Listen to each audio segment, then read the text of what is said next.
What's up, mathematicians? Welcome to day 5 of at home learning. You made it to Friday. Congratulations. Today, we get to learn all about circles, all sorts of things about circles. So, there's quite a few definitions here. Make sure you're writing them down and understanding what things are asking you for. So, first, we're going to define what a circle is. A circle is the set of all points equidistant from a given point called the center. So all of the points of the circle are equidistant from the center point. You name a circle by its center. So this is circle P. That's the symbol for circle P. You just draw a circle and put a center point in it. A diameter goes from edge to edge of the circle and goes through the center. A radius goes from center to the edge of the circle. Congruent circles would have congruent radii. That's plural for radius. And then the circumference is just a fancy word for the perimeter of a circle. So if you were to imagine cutting that circle, stretching it out like a piece of string, it would be the length of that circle. So it's really just the perimeter of a circle. And then a central angle is an angle whose vertex is the center of the circle. So angle APC would be a central angle. Angle BPC would be another central angle. Also notice that the radius is always going to be exactly half of the diameter, or the diameter is always twice the length of the radius, because really a diameter is made up of two opposite radii. Some more definitions. An arc is a part of the circle. So, it's like just a little piece of the circle. One type of arc is the semicircle, which is exactly half the circle. A minor arc is any arc that's smaller than half the circle. A minor arc is named by its endpoints. So, down here in circle R, arc RS is a minor arc. Notice the arc symbol above the arc, or above the letters, is a little curved line. A major arc is one that's bigger than a semicircle, so it's more than half of a semicircle, more than half of the circle. A major arc is named by its two endpoints and another endpoint on the arc. So a major arc is named with 3 letters. If I want to name this left half, it would be arc STR. That lets you know that it's a major arc and it's going the long way around the circle. Because if you just said arc SR, you would think it's the shortest distance. So we're going to practice naming some arcs down here. What are the minor arcs of circle O? So there are quite a few of them. I'll just go around in order. So first minor arc would be arc DA. And I'm not going to say arc AD because that would be the same thing. So just moving along. The next arc would be arc AC or arc CA. Same thing. And then the next one would be arc CE. And then the last one would be arc ED. The semicircles are those that are half the circle. A semicircle, you can do just 2 endpoints as well, because either direction you go is going to be the same. So there would be arc CD and arc AE is also a diameter, right? And then the major arcs that contain point A. So there are, to contain point A, you could go from D through A all the way to E. So that would be arc DAE. And then you could also go from D all the way to A. So you'd go D and then either E or C for your middle letter. I'll go with E since it's the first one, and A. So arc DEA. So I've got that piece, and then I've got that piece. I don't, oh yeah, and then I also have another one. If I start at E and go all the way to D, that would be, oh no, I already have that one. I named it DAE. Uh, yeah, I think that's it, just those two. So just, some more ways of naming things. On the back of that first page, um, we have the arc measure. So an arc measure deals with the central angle.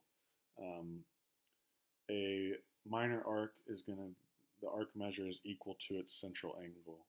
The major arc is going to be, again, the central angle, but it's going to be more than the 180 mark. So you could really subtract from 360. A semicircle is always going to be exactly 180 degrees for the arc measure. Adjacent arcs are the arcs of the same circle that have exactly one point in common. You can add the measures of adjacent arcs just as we can add the measure of adjacent angles. So if you have two arcs next to each other, you can add them together to get the total arc measure.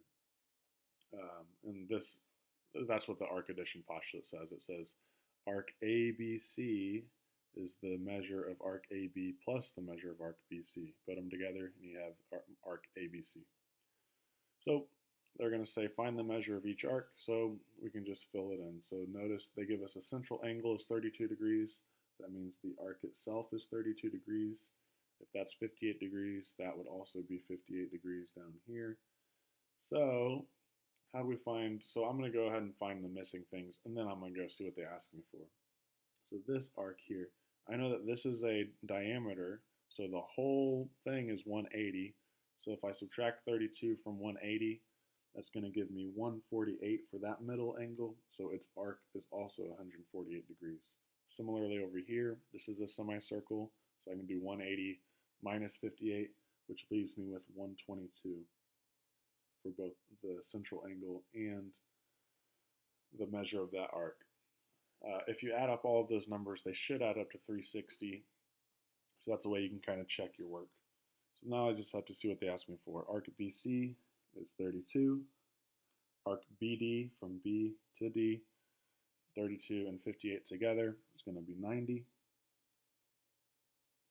Arc ABC, so that's from A to B to C, that's going to be just that semicircle of 180. And then arc AB, we already know that is 148 because we've got it labeled.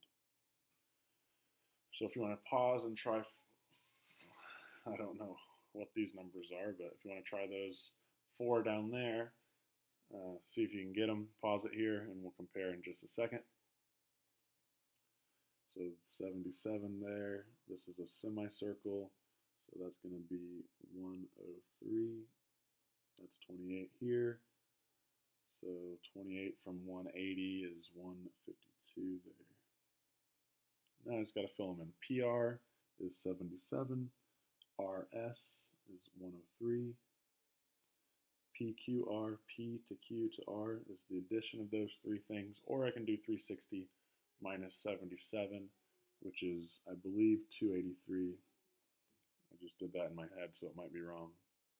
And then, oddly enough, I put the same thing there. So I guess I have a little bit of a typo. That's okay. If you can add some things together, you've got the solution. So there we go. Hopefully you did those fine. I'm sure you did. It's just addition and subtraction. If we go to the next page, it's the formula for circumference of a circle. It can be 2 things. It can be pi times diameter, or it can be 2 pi r, which makes sense because if you think about 2r, what is 2 radiuses? It's the diameter. So they're substituting 2 radiuses for the diameter. So either one works. So depending on if you have the diameter or if you have the radius, you can use the appropriate formula. Another type of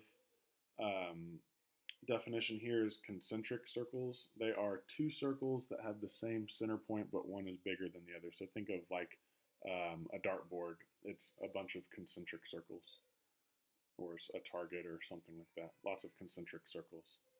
Okay, so this is called it's really a hole saw is what that really is, but it calls it 6-inch diameter drill blade. I think it's really just called a hole saw.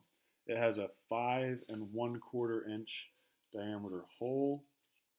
Approximate the difference between the outer and inner circumferences. So they're asking us, what's the circumference of a circle with 5 1/4 inch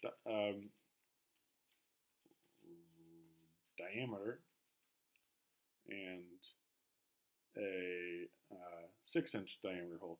So this picture isn't really drawn right because it's really a 6-inch. It says it's a 6-inch diameter, so that really is all the way across is 6, and all the way across is 5 1/4 inch. So it's not a very well drawn picture.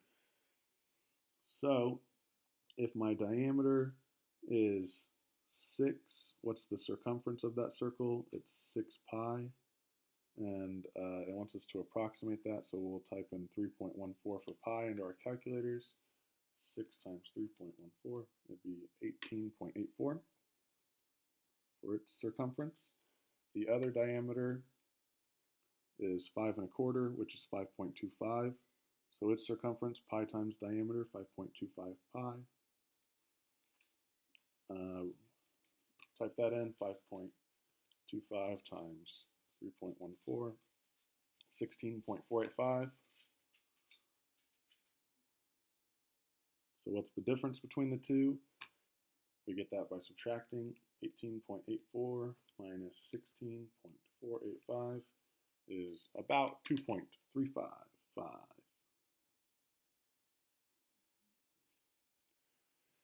So no big deal.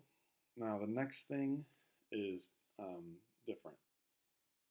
Okay, so we talked about arc measure on the other page. This page is talking about arc length. Arc length is a piece of their circumference. So it's like, arc length is talking about how long would the string be right here if you cut it off and straightened it out if that were a string or something.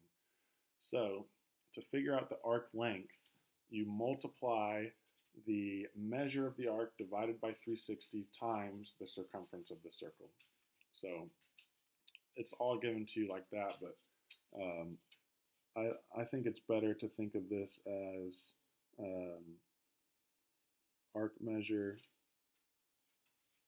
divided by 360 times circumference. I think that's easier to remember than looking at all of that, because they tell you circumference can either be pi times diameter or 2 pi r. And they're talking specifically about arc AB, but just do arc measure divided by 360 times the circumference. That'll find you the arc length. So always notice if it's asking for length or if it's asking for measure, because length uses measure in it. So let's do some examples of that. I wrote the formula there on the back side. Okay, so they're asking what is the length of arc xy? Leave your answer in terms of pi and also give a rounded answer. Okay, so arc xy, you'll notice it has a 90-degree angle, so the measure is 90 degrees. So we're going to do 90 divided by 360 times the circumference, which is, they give us a diameter of 16, so that's going to be 16 pi. So I'm going to reduce that fraction always. 90 over 360 is 1/4 times 16 pi, and 1/4 of 16. So that is the arc length of xy. So the length of arc xy is 4 pi exactly. And as a rounded answer, you just do 4 times 3.14. That's going to be 12.56 approximately inches. If you want to try the next one, that would be good. Pause it here, try it. Otherwise, here we go. It says, what's the length of arc xpy? So it's the major arc. Leave your answer in terms of pi once again, and a rounded answer. So what's the degrees? It's 240 out of 360 times the circumference. So this one, they give us the radius is 15, so the circumference would be 30 pi, 2 pi r. And then I would reduce that fraction. 240 over 360 is 2/3 of the circle. So 2/3 of 30 is going to be 20 pi. That's the exact length. Length of arc xpy is exactly 20 pi.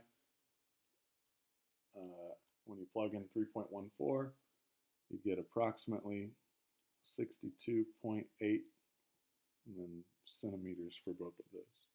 So there you go. Not too bad. Let me know if you have any questions. There's a lot of vocab. Just remember all of those things.